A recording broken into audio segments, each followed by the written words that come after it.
දකුණු ආසියානු කලාපයේ ආරක්ෂාව වෙනුවෙන් සාකරපු ක්‍රියාමාර්ග ප්‍රමාණවත් නැත්ද කියන එක නෙවෙයි ආදරණීය විද්‍යාඥයන් විවාදේ කරන්නේ.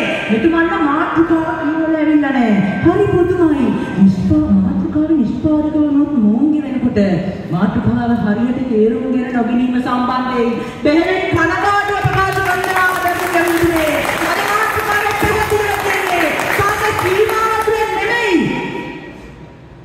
තමන්ගේ කලාපයේ සාමය වෙනුවෙන් සාක් සංවිධානයේ ගත්ත ක්‍රියාමාර්ග කලාපීය ආරක්ෂාවට කලාපීය අවශ්‍යතාවයට ප්‍රමාණවත් නැද්ද කියන විතරයි ආදරණීය. ගානගන්න එපා සාක්‍ය සීමාව. ගානගන්න එපා සාක්‍ය නීතිනාව. ගානගන්න එපා සාක්‍ය ඉවත්තාව. මොකද ඔබතුමාලා ඒක ගන්න පුළුවන් ඒ විදිහට මාතෘකාව හදලා ඉවනවා. අපිට ඒ මාතෘකාව තමයි අපි විවාද කරන්නේ. ඉතින් අපුඩ දිකාර්මාන්ත වෙනකොට මේක සාමයට බලපාන්න ගන්න පිටුනේ. එතකොට අපි කියන්නේ සාමය කඩවුණු අවස්ථාවක සාකරගෙන තිබ්බ ක්‍රියාමාර්ග ප්‍රමාණවත් උනාද? නෑනේ. ඒ වගේම මම ඔබේ අවධානය තවපැත්තකට ගෙනියන්න ලෝක බලවතුන් දෙවන ලෝක යුද්ධයෙන් පස්සේ ලෝක ආර්ථිකය පදනම් කරගත්ත නව අර්බුදකාරී අරගලයක් ආරම්භ කරනවා.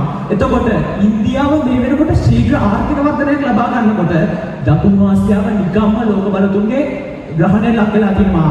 ඒ වගේම ඉන්දියාව ලබා ගන්න මේ ශීඝ්‍ර වර්ධනය නිසා මේ වෙනකොට දකුණු ආසියාව තුල තරඟකාරී ආර්ථිකයක් ඇති වෙලා තියෙනවා.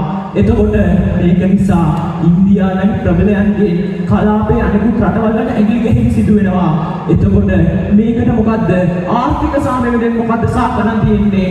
ආර්ථික සාමය වෙනුවෙන් සාක් මොනවද අරගෙන තියෙන ක්‍රියාමාර්ග කියලා මම යෝජනයෙන් අහන්නේ. 20 කීයකද හිතන්නේ? 29 දශමකට ගරුතුතුනේ. එච්චර වැඩි වෙන්නේ කොහොමද? මෙයාලා කියන්නේ සාස්ත්‍රයෙන් වැඩ කරා නම් එහෙම වෙන්න බෑ ගරුතුතුනේ. ඊළඟට දැන් ඒ වගේම තුන්වෙනි ආයමත් සැරයක් මේ විවාද විකුණලා කන්න හදනවා. මොකද්ද කියන්නේ? ආර්ථික විශ්ලේෂණයට සම්බන්ධ වෙන්න ඕනේ නෑද? දැන් ආර්ථික විශ්ලේෂණයේ අභ්‍යන්තරික කියලා මෙයා හිතටදී කියනවා. ගරු පුතිමදනේ මෙයාලා අමතකලා දකුණු ආසියානු කලාපයට ඇමරිකාවෙන් තර්ජන දෙනවා, චීනෙන් තර්ජන දෙනවා, රුසියාවෙන් තර්ජන දෙනවා. දැන් කාගේ යුද්ධයේදී ඉන්දියාවට කවුද සපෝට් කරන්නේ? ඇමරිකාව. පාකිස්තාන සපෝට් කරන්නේ කවුද? රුසියාව.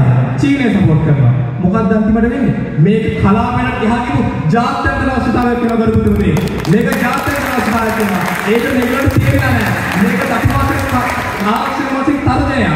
එතකොට අපේ රටවල් අපේ පුංචි රටවල් කොහොමද රැකෙන්නේ? ඊළඟට දැන් හතරවෙනි මරු කතාවක් කියනවා. එයා කියනවා සාක්‍ය ගැටලු UN එක තියෙනවලු. එහෙම කියන්නේ කොහොමද? ඒගොල්ලන්ගේ නායකයෙක් ඇවිල්ලා කිව්වා